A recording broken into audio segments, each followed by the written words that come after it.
is on. Thank you, thank you. Well, you have listened to the Works Commissioner, and we have seen the very brief history of this road. I had the privilege of hosting some leaders and elders from Southern Ijaw who informed me in my office that this road, the history is as old as 60 years. For 60 years, this road has been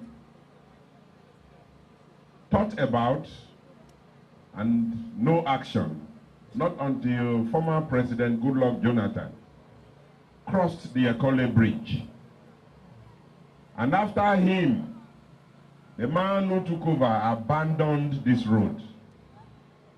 Today, I hear him saying that to construct roads in our area is very difficult. And that was why he was even unable to construct a road to his own village, Okpoma.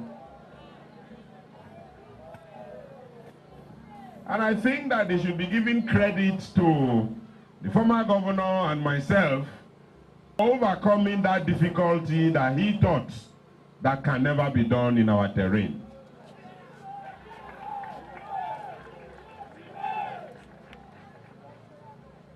So we have broken that yoke where he abandoned this road for 5 years. The immediate past governor took over from where former President Goodluck Jonathan stopped and brought this road down to Igebri. And for my brothers and sisters from Southern Ijaw, you know that your point now moved from Yenagoa to Iyama Ijaw. Not be so?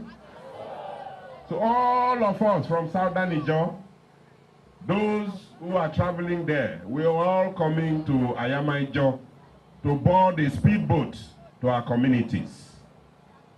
And that was the work of the immediate past governor, Henry Serake Dixon.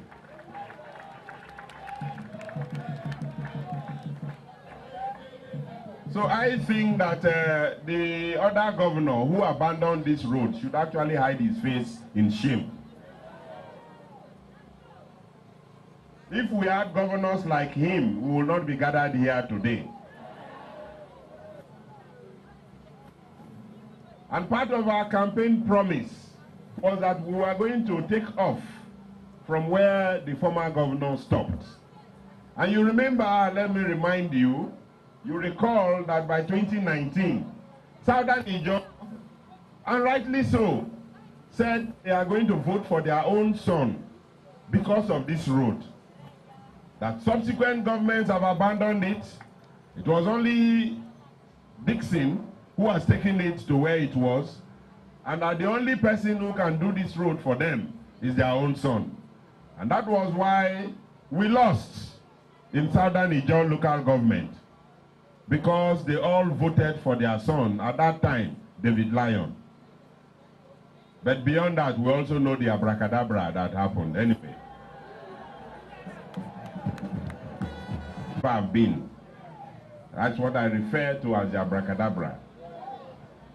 Even if they would have defeated us, it couldn't have been in that margin in Southern Ijaw. So we took it up as a challenge, and we felt that as governor, we are governor of the whole state, and we need to prove those who criticized us in Southern Ijaw wrong. Therefore, we continued from where the former governor stopped.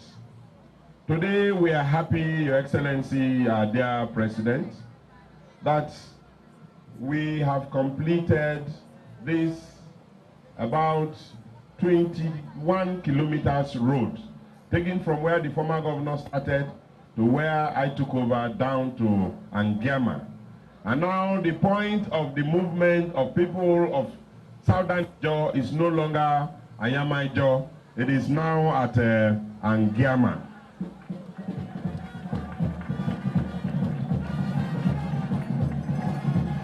Benefits of continuity in governance.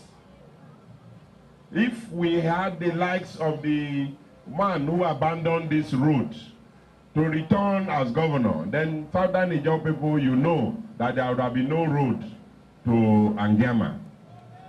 Well, the important thing today is that we are equally constructing the bridge whose foundation was laid by the immediate past vice president of this country, Professor Yemi Osibanjo. And that work is at advanced stage, where we will drive very soon to the headquarters of Southern Ijaw local government area, Oporoma, with a spur to Otua community. And so our policy of opening up our communities still stands, and we will experience more of it in our second tenure, hoping and believe that God will provide the resources the way he has done in our first tenure. So may I have the singular opportunity at this juncture to invite, to commission, to give his brief address and commission this very important road to the people of Bayelsa State, and in particular to the people of Southern Ijaw local government area. Your Excellency, our dear father.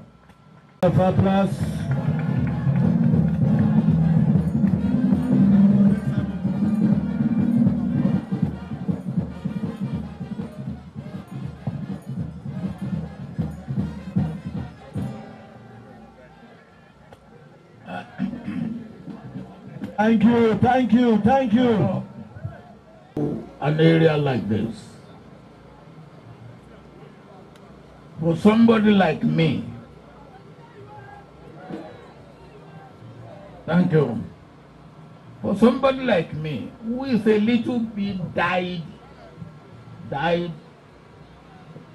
in Nigerian politics before independence, since independence, and up to today, I'm still not tired.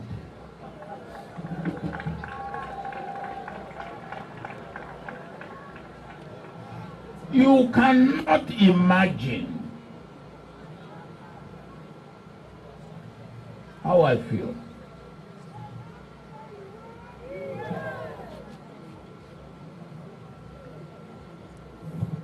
Only very few of you that are here will remember the problem of Nigeria before independence is this area that is called special area. And it was special, and it still remains special, and we are, of course, getting it from special to normal. And what are we doing? It was special because of the difficulty of the terrain. Nothing else. The difficulty of the terrain. And even the colonial community before independence realized the importance of special attention to this area of Nigeria.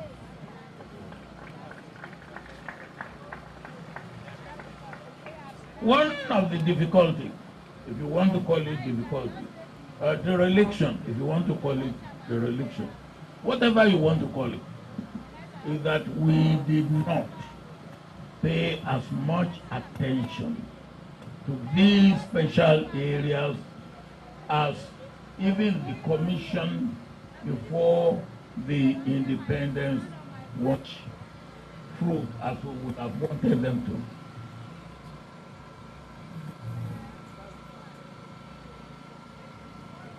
But one effort that is yielding fruit, and we must clap for ourselves, is the effort of creation of states.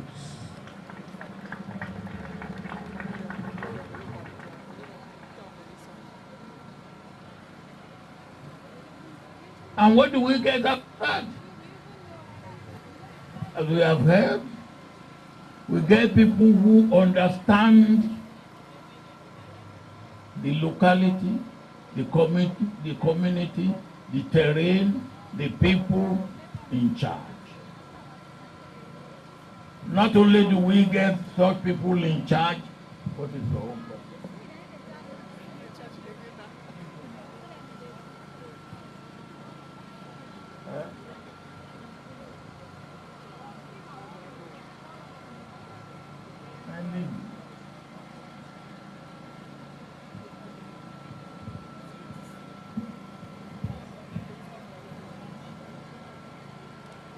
I am very sorry for that rude interjection.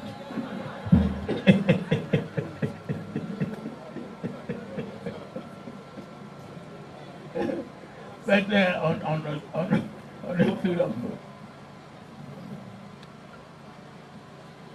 and this road, the history of which we have heard, I heard from the governor, we heard from the Commissioner for Works. We saw a bit of it on the video, and we heard from the governor here, in addition to what he has told me in the car. This road can be taken as a symbol of success of creation of states to deal with special areas, where special areas need to be dealt with. It was started by my colleague and my brother, President Goodluck Jonathan, when he was governor.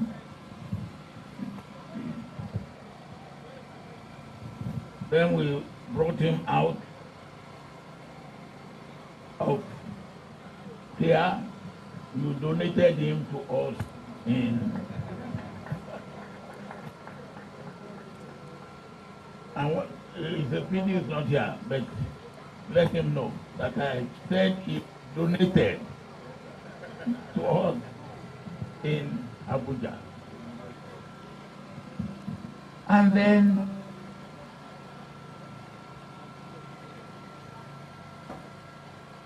he did what people regard as impossible: development of this special area. When you overfly this terrain,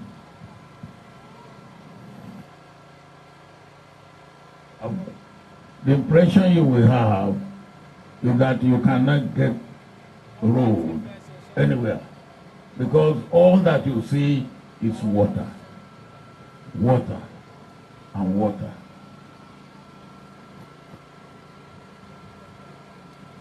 But particularly for this road, President Jonathan started. And I think the governor, you said there was a governor who thought it was impossible. Oh, well, I won't talk about that.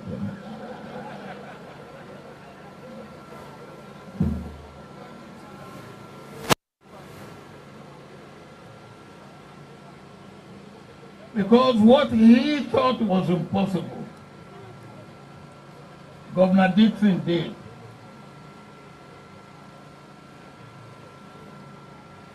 The impossible, the difficult one is done by Governor Dixon immediately. The impossible one takes a little bit.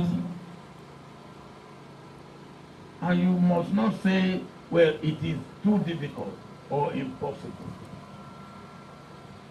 There should be no impossibility in your dictionary. Difficulty, yes. But that's why you are there as governor. And if you are not going to solve difficult situations, then go back home.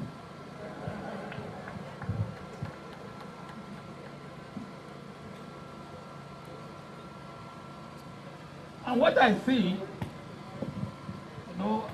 as I get older and older. Governor Diri, former Governor Dixon, I refrain from getting involved in campaigns. But what must be said must be said. If you have a horse that is a winning horse in a race, you don't have to change it.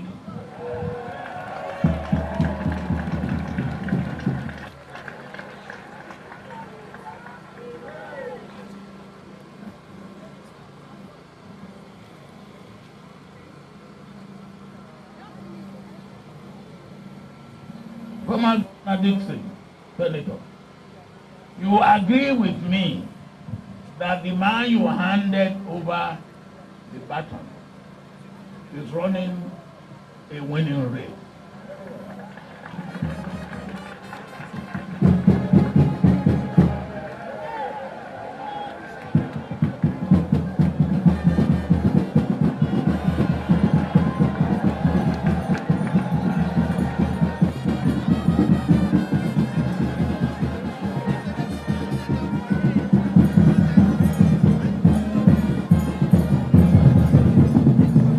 Well, let's get it right.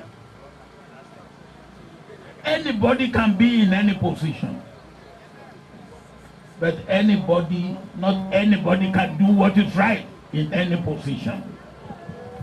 So when we get the one who can do what is right in the position that we are looking at, let's give him the opportunity to continue to do.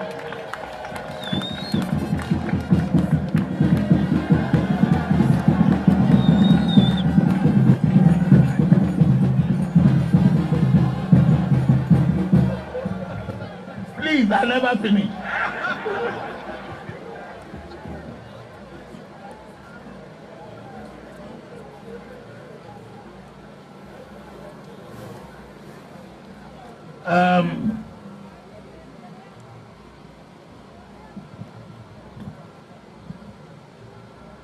From what we have heard,